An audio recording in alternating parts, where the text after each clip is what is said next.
As you can see, I am no longer on the Pacific Crest Trail, regretfully. I have delayed doing this video only because I really believed, actually I tried to talk myself into believing that there was a slim chance that I could just sneak back in there and at least complete the Sierra Nevada portion of the trail. And it's quite clear as of today that that's just not possible this year. With things happening here at home and life happening, my daughter's getting married, there's a trip coming up, it's not possible. And as much as I would like to go back and do that, I think about it every single day. I'm just going to have to let that go for this year. My plans are next year, though, I will definitely be going in to do the Sierra Nevada portion of the trail.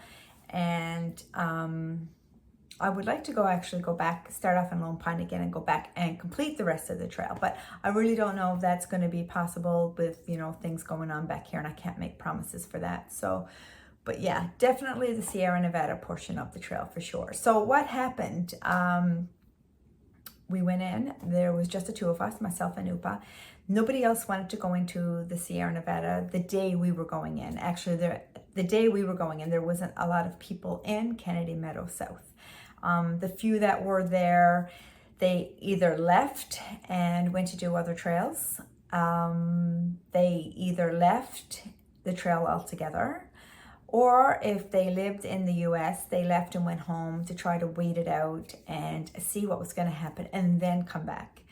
And there was a few people that were just going to flip up to Northern California. And that wasn't an option for me. I was on a time constraint to begin with. And so we decided that we would go in to the Sierra Nevada, at least the first 45 miles or 43 miles from Kennedy Meadow South, and and experience it and see what happens, and we can always get off and go down into Lone Pine, which is what we did. It was slogging through the snow, which wasn't that bad. I mean, yeah, it was very tiring. And of course, you also had the added elevation on top of you and the added weight of our packs. But the snow itself wasn't the biggest concern for me. It was the water. As a lot of you know, I've mentioned before, I don't swim. I just don't do water. Like, not all water, but depends on how deep it is. If I can't touch the bottom or if it's way too deep, then I'm just not comfortable with it. Going through the whole PCT, I don't think we ever had just nice, quiet water. It was always raging water. So you have that impact of it hitting you as well. It can take you off your feet. But anyway, we did go in, and for 4 days we didn't see a single person, and it was okay. I mean, we felt like we were alone. There was some concern, if something should happen to either of us. We both had our Garmins, of course, but we just had both of us to count on, to help each other. We didn't have a large group of people like most people going through there. We just didn't have that. We did get off in Lone Pine, and it was then that I decided that I was not going to continue on. We were getting reports that the snow bridges were now basically washed out at this point. And again, you have to remember this was mid-May. We did come across, the first 4 days we were out there, some scenarios where, yeah, there were no water bridges, but the water wasn't that bad. I was okay with it, and we went through. But going forward, we knew that that was going to change, and there was more treacherous water coming up. And, I had to think about not just myself and putting myself in a situation that I know that it is beyond my skill level, and I recognize that.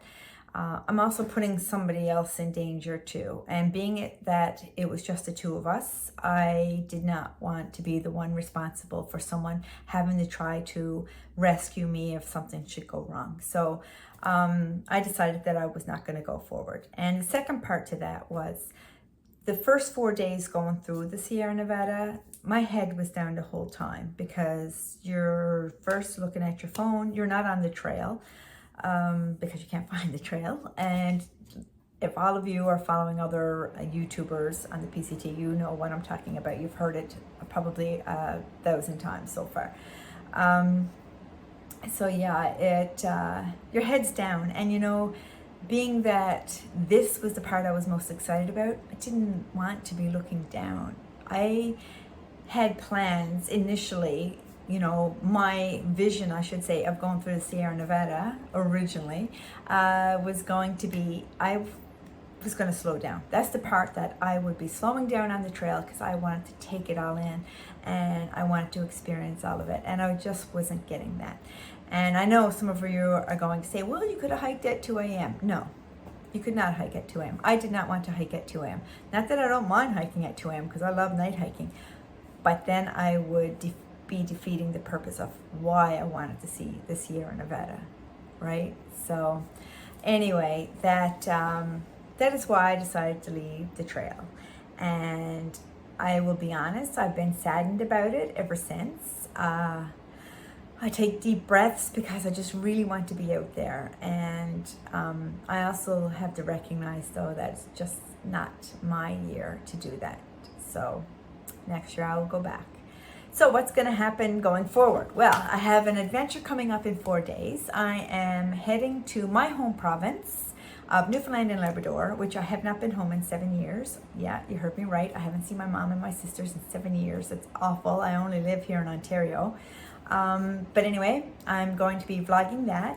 And if you've had your fill of PCT videos for this year, I mean, I don't know how many times you can watch people go through Forest or Pass, but if you do want to break up some of that viewing with something totally different, then I invite you to follow along. We're going to be seeing the only Norse village in North America on the west coast of Newfoundland, which is a UNESCO site.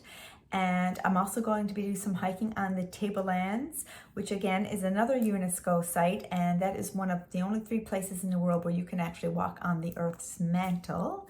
And we're going to be seeing whales, of course, icebergs, chances are, moose, 100%, caribou, possibly. And if you don't know what cod jigging, scruncheons, toutons, fries dressing in gravy, and being screeched in is all about, then you need to follow along because I'm going to be making my spouse do all of that. So I invite you to join me. In 3 days, I start that adventure.